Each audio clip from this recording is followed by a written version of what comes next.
Hey everyone, and welcome to Age of Reason. My name is JC. Today is episode 65.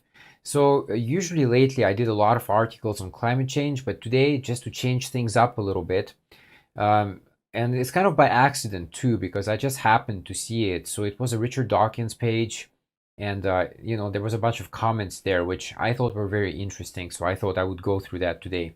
The one thing I want to say though is that I don't have a policy of blacking the names of people out. My philosophy is that if you say something on Facebook or any other social media network, then anything you say can and will be used against you. If you don't want to, if you want to stay anonymous, basically, then just don't post anything. Sometimes it's for the best. So today we're going to talk about some really dumb people. So if you want to have a laugh, then do stick around. So this one, just to get started, it's really funny. So there's this guy holding the American flag and a shotgun, and he believes in the virgin birth, the rapture, and the resurrection and creationism. But climate change is a myth. This is another one. This was actually sent to me by one of my friends from England. Get a Brian, please, people. Get a Brian. It's very important. So why can these people never spell right? And it's maybe because they lack education, no? So just before we jump into the meat of the topic today, I just want to remind people that we're talking here about science and specifically the scientific method. So you are free to disagree with the scientific method, but then you have to provide an alternative. What method do you use to analyze reality? Because if you don't use the scientific method, I'm not really sure what else you can use. So the scientific method is very thorough. It starts with a question, you do background research, you construct your hypothesis, you test it with an experiment.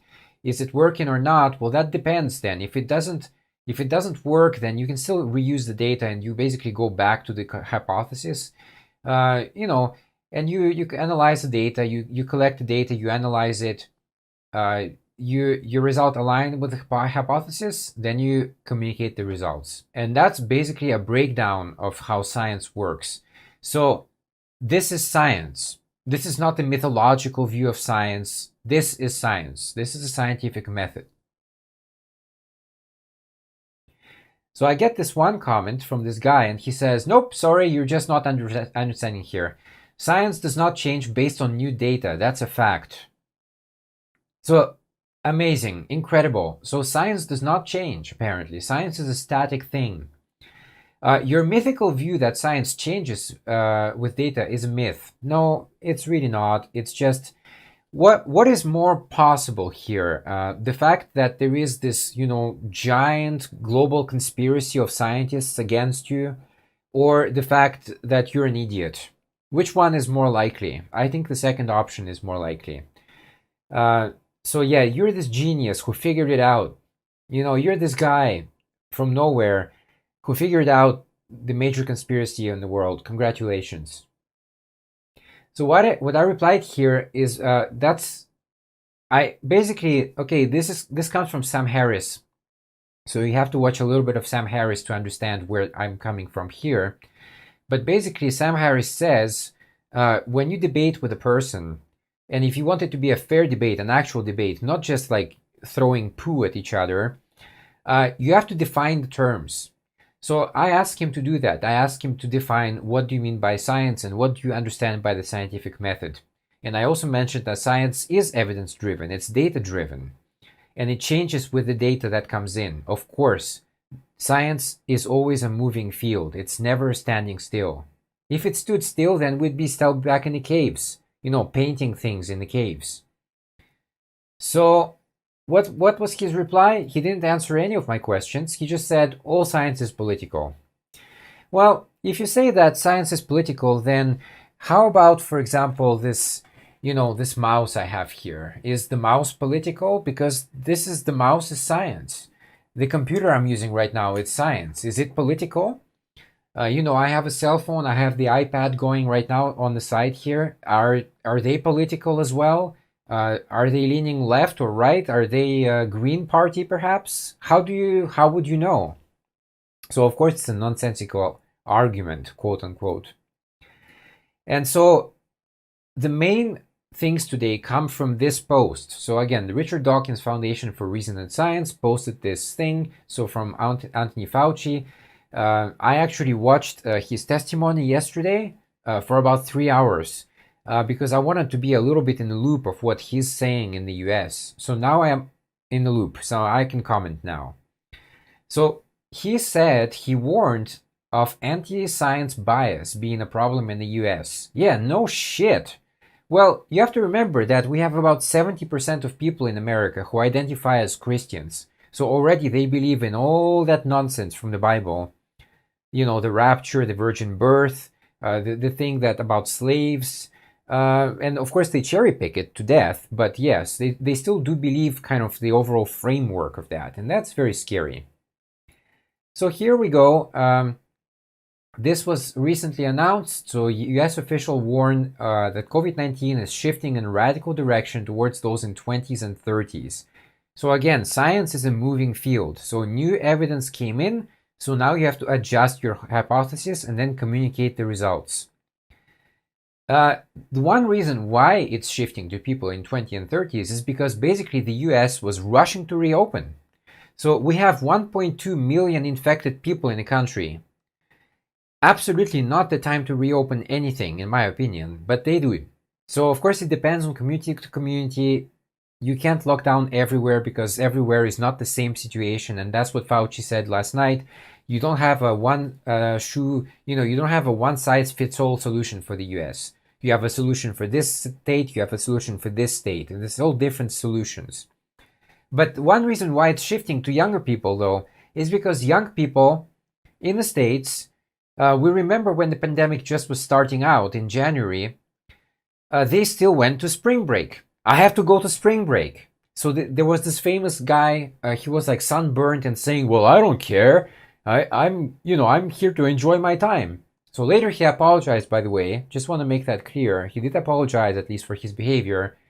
But, in hindsight, it's always easy to be smart. So at the time, he was not smart at all. None of them were. So, sorry, it's a bit small here to read, but I will do my best. So, the one thing that the person says here is that, the main problem is that the science was changing day-to-day basis. So one day we hear this, one day we hear that. Okay, here's the problem. A lot of these people who say like that, they have so much American propaganda in their brain. So they can't think outside of that box, So I live in Japan. I've lived in Japan for a long time now. So I can view things in the States with a very kind of objective lens, because you really have to live outside of the country. So you're not bombarded by that daily propaganda you get from your CNNs, from your Fox News, MSNBC, etc. And yes, some are better than others, but essentially they're all involved in the same category, and that's to spread propaganda. Just watch House of Cards. That's basically how it works. So yes, information is changing because information is coming in on a daily, on an hourly basis, and so you adjust your science based on those numbers. And the other one says, again, this is a conspiracy theory. Fauci is ruled by the deep state. Well, look, whatever floats your boat. So here it's an expanded, and in fact, this confirms what I just said. Science is changing when new data comes in, okay? And so this guy here, he mentions that, because at the beginning we didn't even know much about the virus. We didn't know how it spread. Does it spread by touch? Does it spread via droplets? There's many mechanisms by which the virus can spread. So we didn't know that. But, once we did, then they started producing more PPE masks, like those uniforms, gloves, surgical masks, etc. And the one thing I will say is that, and that Fauci said yesterday, the one reason why they didn't say to people, okay, you should wear a mask, now they do say that, but before they didn't. And the reason he says, and you have to kind of go on his word here, is that they did not want to divert essential resources from hospitals. So there is a limited amount of masks. So they need to go to hospitals because these people are like really, really exposed. You might be exposed. You don't know. But the people who work at the hospitals, they are exposed to that thing every day. So they need that help more than most people do. So again, there's another one, another genius here. He should stop lying to the public when pretending to be a scientist then. But he didn't lie. Look, that was the evidence available at the time. That's all. So there's a couple of very good quotes on this page. That's why I took a screenshot of that. So the saddest, so this is a quote from Isaac Asimov. The saddest aspect of life right now is that science gathers knowledge faster than society gathers wisdom. And then, of course, this person says the US citizens are proud of their ignorance and lack of education. Yeah, definitely. Well, this is the Dunning-Kruger effect. So when you have very low intelligence, you have a very, very high degree of confidence. So you're a confident idiot. And then when you start to learn things, your confidence actually drops because, oh, I actually don't know this, I don't know that. And then much later, with experience, with years of experience, that curve goes up. So now you know more and you're confident. And that's how things should work.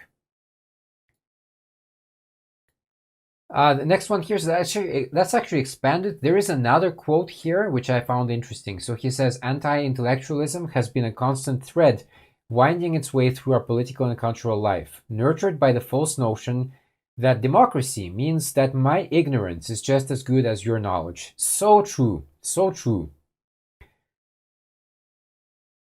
Okay, so again, this one says here, this one here in the middle is a great point. You don't believe in science, you understand science. That's a huge, huge difference. And that's a huge, huge misconception that people have. People say science is a belief system. I have to believe in science. No, you don't. You have to understand science. It's a very different thing.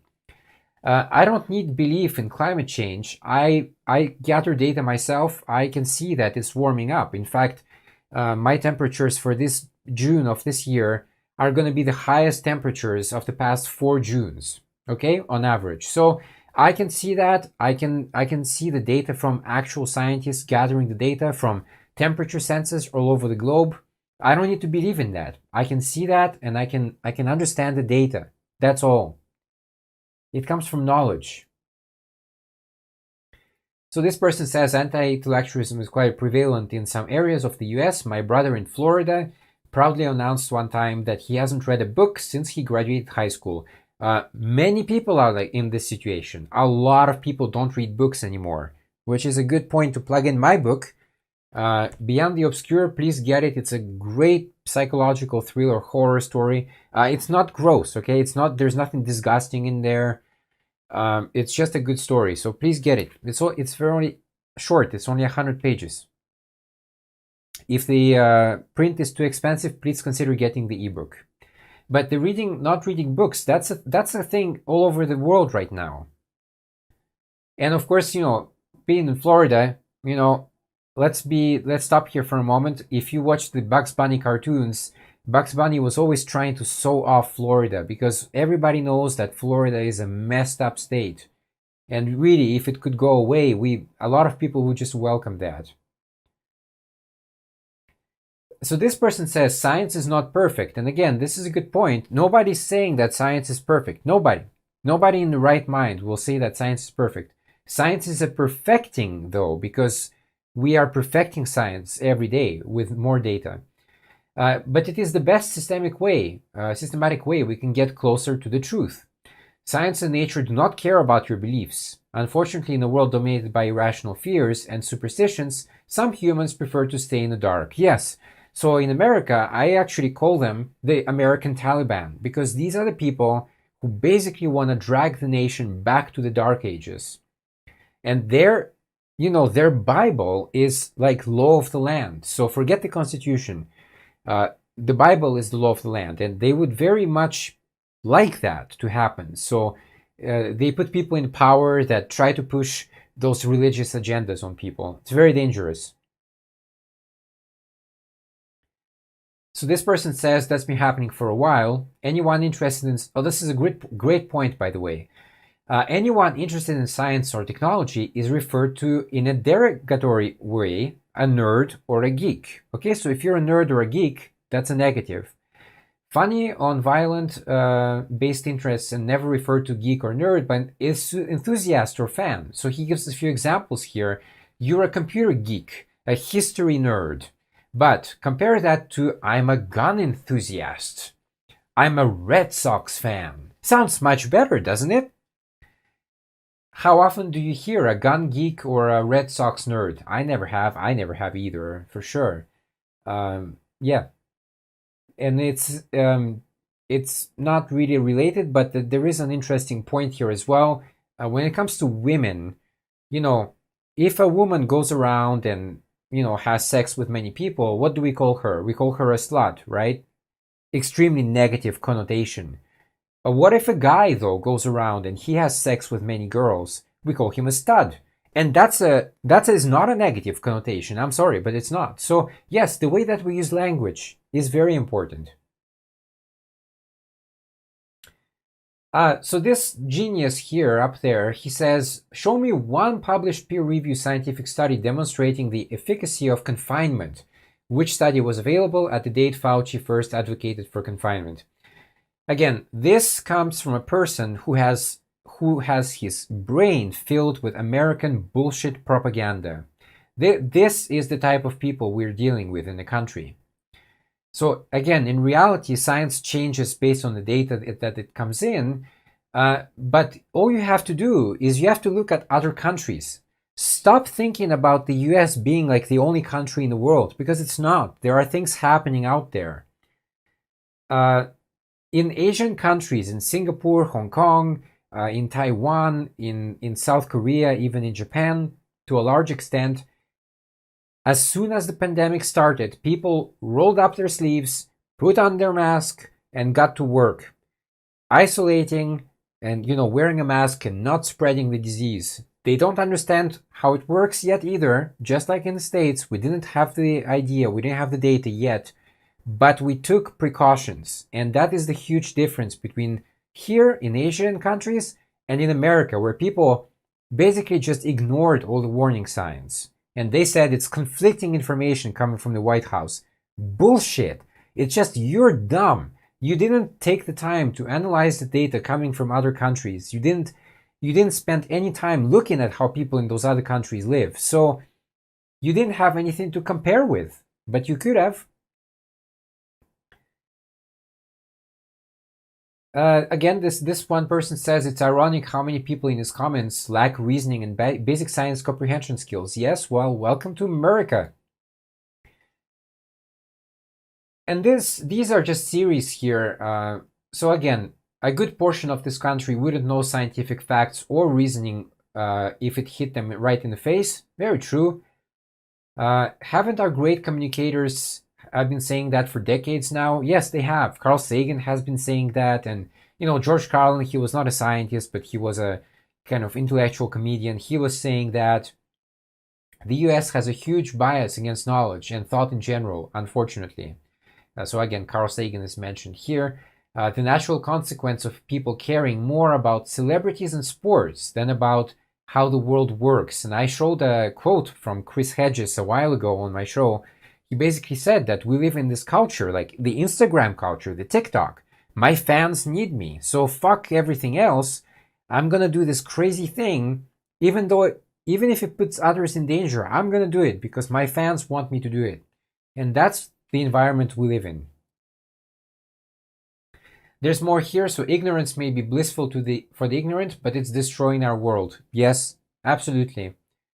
Science and history, the two best tools we have to combat the woke cult of intersectional social justice. Small wonder they're under attack. Yes, exactly. It is not so much anti-science as it is anti-intellectualism, and this moronic idea, our mindset that my ignorance somehow trumps your knowledge. So we just kind of did that before. That's not a warning. Warning are supposed to come before a thing happens, not after. So good point. Yeah. Give it a few more years and the movie Idiocracy will be a reality. Well, isn't it kind of already a reality? Because we already have a president who, went on the Wrestling Federation. It's not a big leap, is it? When you prosecute scientists for proposing things that challenge mass culture, what do you expect? Science and skepticism is going the way of the dodo. Welcome to the age of feelings. That's great. Absolutely amazing phrasing here. Welcome to the age of feelings. So your little feeling somewhere based on, without evidence somehow is supposed to trump facts and evidence. But, your feelings will get hurt, so you'll run away to the corner and cry somewhere. As if that's supposed to change the world. And then this person here, I don't even know what he's going on about, but I think the summary here is that this person says that all science is political. Couldn't that have anything to do with the overwhelming chokehold religious nuts have on our country? Maybe, I don't know. This person says, same here in France. Anti-science is the new norm. And like I said, my parents live in France, in their village there, near on the border with Switzerland. My father said that the people in stores, etc., maybe 5% of people wear a mask. Okay, so yeah. Who knew that electing anti-science president would have led to that? Yeah, exactly. This has been going on for quite some time. Yeah, indeed. And then, of course, okay, so this is a bit unrelated, but it's still on the same under the same thread.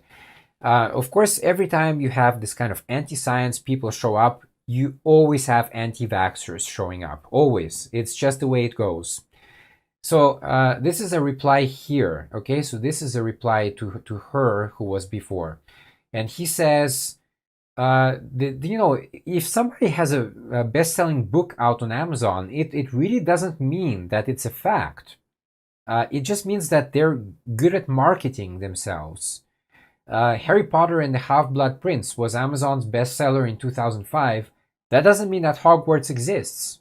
It's very true. Of course, this person went on to say, okay, but the book was sold out and that the videos have been viewed 1 billion times or more, proudly announcing this. And again, who cares?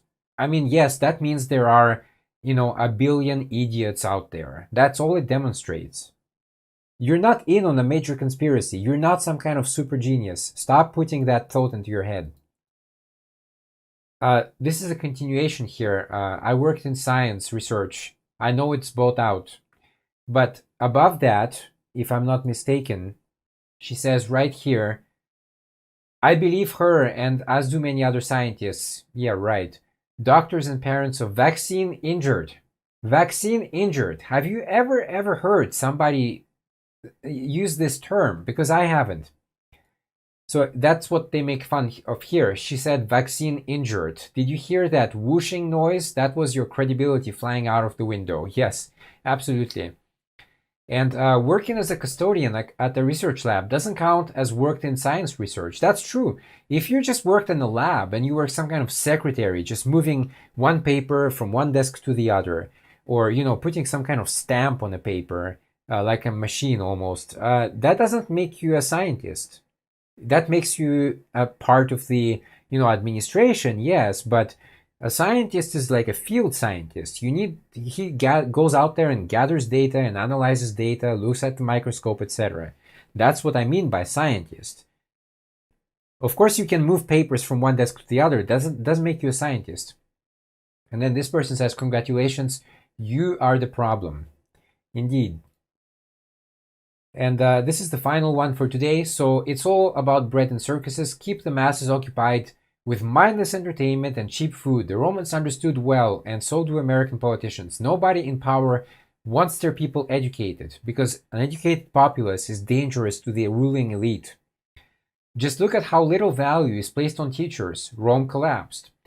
And they learned the lessons well. Overeducated people from the late 50s to the 60s do not make good sheeple.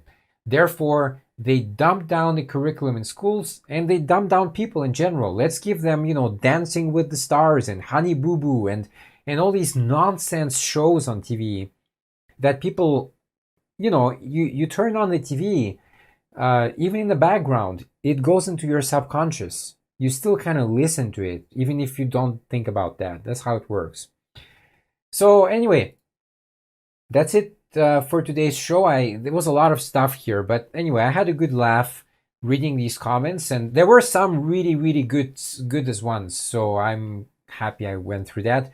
Anyway, I hope you find it interesting as well, and I will see you next time. Bye bye.